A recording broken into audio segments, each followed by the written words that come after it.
Well, we were just bashing pollsters, and so that's a great time for us to get to pollster extraordinaire John McLaughlin, who, by the way, I had on many of the programs I used to do for Fox and for CNBC, and I once met him outside of the Prime Minister's office in Israel. He looked at me and said, "Hey, Jake, what are you doing here?" But John, the pollsters, they actually didn't do all that badly last night, but they got this election in the Bronx, the Espaillat versus Daraliza Chevalier. They got this election wrong. Why do you think they got it wrong?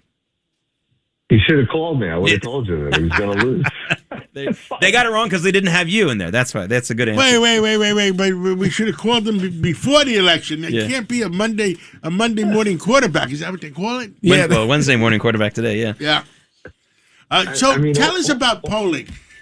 Well, do you have to change the whole philosophy about polling? No, you don't. Nobody has a phone at home anymore. And that was your way of doing it originally. Right, but we do it mostly on cell phones now, where it's made it a lot more expensive, but you still have all these voter databases that you know who votes in primaries, you know who doesn't vote in primaries, and you have to, polls are not good predictors of turnout. Plus, you have to be a skeptic.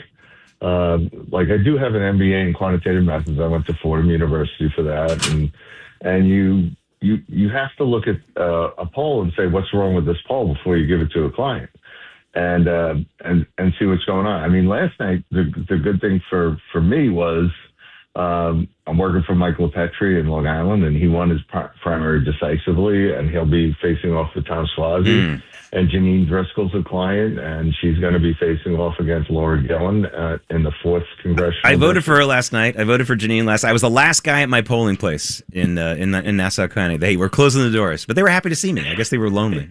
It wasn't that big a turnout. But I voted. It was my only choice as a Republican. They were waiting for you. Yeah, they were waiting for me. But you've got like the battles. When you look at the races that could determine the House. Again, New York is going to be front and center because you got Peter Oberacker up in the 9th. The 19th, pardon me, is going to be running against Riley, Congressman Riley, who's never there. And so those are 3 seats. Plus the Democrats are coming after Mike Lawler again, and Mike's very tough.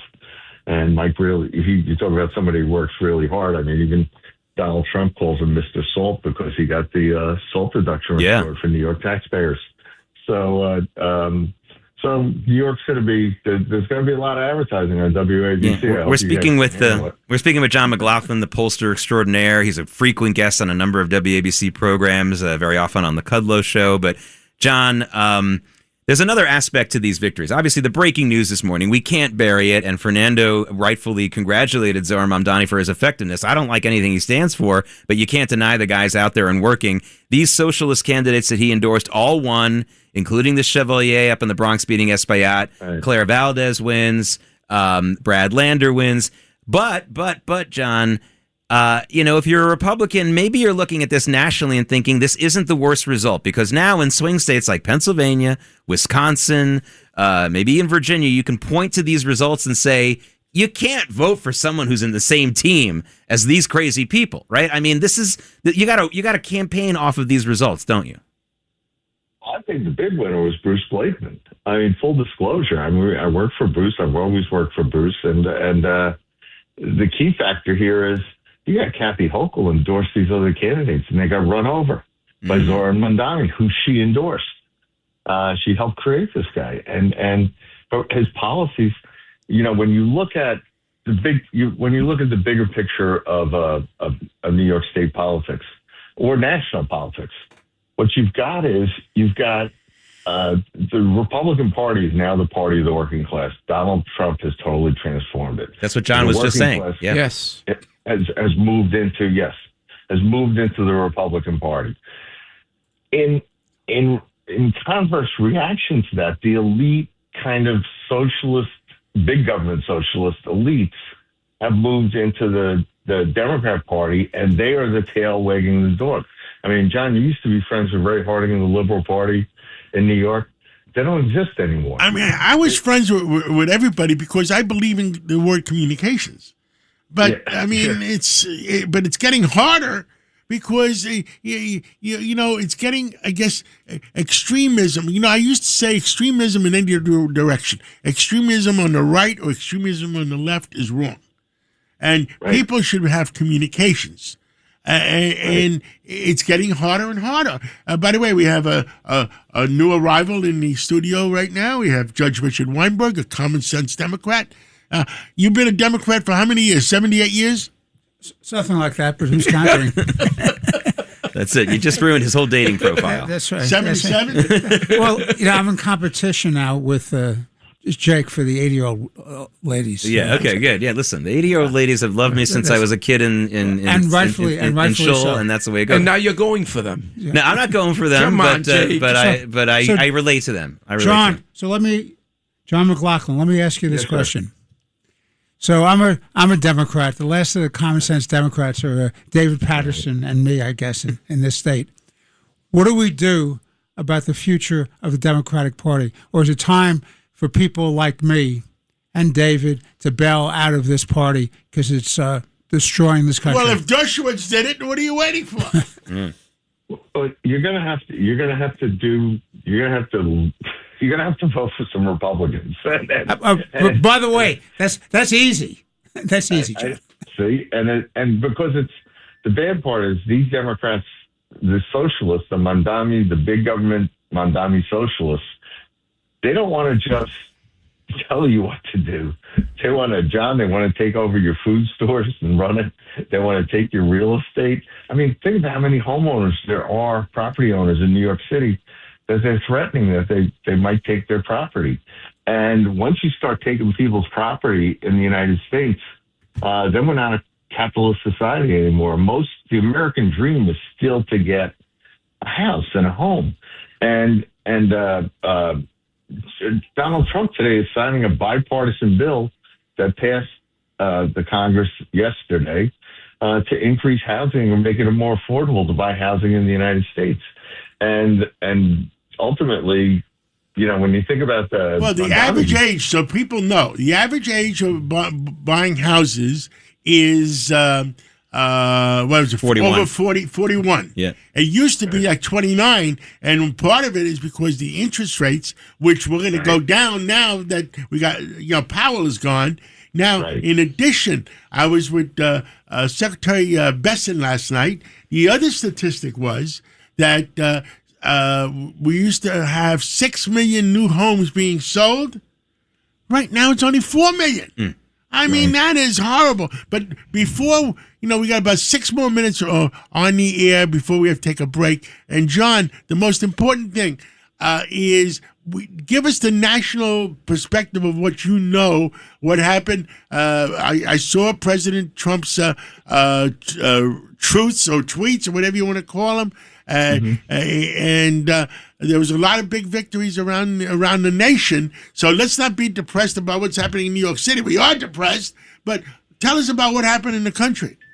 No, but his endorsements were 16-0 yesterday. We did a poll. We put out a poll in South Carolina saying that Attorney General Alan Wilson would win South Carolina, and we had him with 69%. He got 68%. So I have a better history in South Carolina there. You like? But when I was running for mayor, you never told me I was losing Manhattan. Oh, we told you. You told Rob Ryan, my manager. You were down 20 points at the end, and you cut it to 10. But you know what? 7. Right. Mayor Giuliani endorsed your opponent. Yeah, I lost to Giuliani. Joe Lota was a decent person. I like Joe Lota. We all like Joe Lota. Yeah. So the mayor was very popular in the city at the time. So, but that was historic. If he'd endorsed you, the city, we wouldn't have these socialists. It's Rudy's fault. I tell you, Rudy's fault. So, but he was. So tell us about the national elections. What happened in South Carolina? What happened in I think it was Utah. Utah. Yeah. Well, Alan Wilson won for the runoff for governor in South Carolina. He won at 69-31. The Attorney General and Dave Stumbo won 56-44. By the way, Trump he endorsed both those candidates, so he was 2-0 in that. And then you had in Utah, which he went 3-0 and 4-0 and that where the Republicans were holding their seats, and because Trump's base is solid, and the other part is, there's been these stories about his base not being that strong, and frankly, it is very strong. In Maryland, he was 1-0 with his endorsements. Dan Cox is going to be the nominee running against Wes Moore for the Dan will be the Republican candidate. That's always an uphill climb in Maryland lately. Governor, right? Yeah, Maryland. for governor. Yeah. And so you got, and in New York, he was 10-0 with his endorsements. John McLaughlin from the pollster extraordinaire is speaking with us. John, what about President Trump? I saw that President Trump got a spike higher in his approval ratings, and for all the talk that people don't like the Iran deal, I mean, we're seeing gas prices coming down 32 days in a row. What It is ended it right today. now? Well, we're at 392, the national average. Today was the first morning in 33 days where we didn't have a decline. It kind of stayed the same, but we're at $71 a barrel. It seems like that's helping the the Republicans' chances. $71 a barrel is pretty good. Yeah. John, you predicted 68. 65. 65, but, okay. But John McLaughlin, is this something that could actually help the Republicans' chances in the midterms? It's helpful, but the wild card is Iran. I mean, if they start, they're getting revenue again because they're allowed to, in the Straits of Hormuz, they'll be selling some oil too with that open. But you're right. Most Americans support the ceasefire overwhelmingly. They would love to have a negotiated peace, but the whole thing from President Trump is he said they're never going to have nuclear weapons and they're going to have to stop the terrorism, particularly against Israel. And so if that happens, Donald Trump's numbers, they never bounce. They sort of climb up. And this JL Partners, they had pretty negative numbers on him, and now they're climbing back into a range where last month in May, we had, in our monthly national poll, we had President Trump at a 48 job approval, 47 among likely voters. But his peak was Election Day in 2024, where we had a 57 job approval, which he carried through to the inauguration. And the Republicans were ahead in the generic ballot for Congress all through 2025. But this year, they fell below it. And Trump's not on the ballot. Right. And we've got to get Trump voters back out. And there's, you had the midterm elections, you'll only have 115, 120 million voters total come out. Trump got 77 million voters out of 155 million. In New Jersey and Virginia, they lost because the Trump voters stayed home. In this congressional election, the Democrats are fired up, and the Democrat socialists here in New York, and not just here, but like in Maine with Graham Plattner and Talarico in Texas and El Sayed in Michigan. I mean, they're fired up to come out. If our people are complacent and don't come out because Trump is meeting with the senators today, they won't pass the Save America Act, which gives voter ID and proof of citizenship. That's a big mistake. Yeah, because John. Yeah, we got to take a break in 30 seconds. One last question, real fast. Yes, sir. The fact is, in New York, only 5% of the people that are eligible to vote are voting, or something like that. I mean, what can we do to solve that? Well, it'll be higher in November, but we have to. But I mean, the trick is it's issues. People go out to vote for themselves to make their lives better. We have to tell them Republicans are going to cut taxes and grow the economy, like our friend Larry Kudlow wants them to do. We're gonna make sure that elections are honest with voter ID. We're going to make sure America is safe and secure, and we continue to deport illegal criminals, et cetera. But we have to win on the issues. Issues is what gets voters out, not just these endorsements. So the socialists are coming for our property, our homes, our money.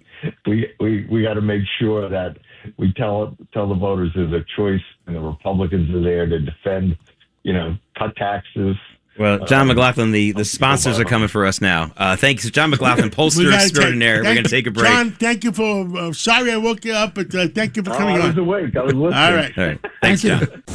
Thanks for listening to Sid and Friends in the Morning. You can hear Sid and Friends in the Morning weekday mornings at 6. If you like the podcast, share it with your friends and listen anytime at WABCRadio.com and download the WABC Radio app. Hit that subscribe button on all major podcast platforms. Plus, Plus, follow WABC on social, on Instagram, TikTok, Facebook, and X. See you next time for a new episode, so you never have to wonder. What the heck is going on here?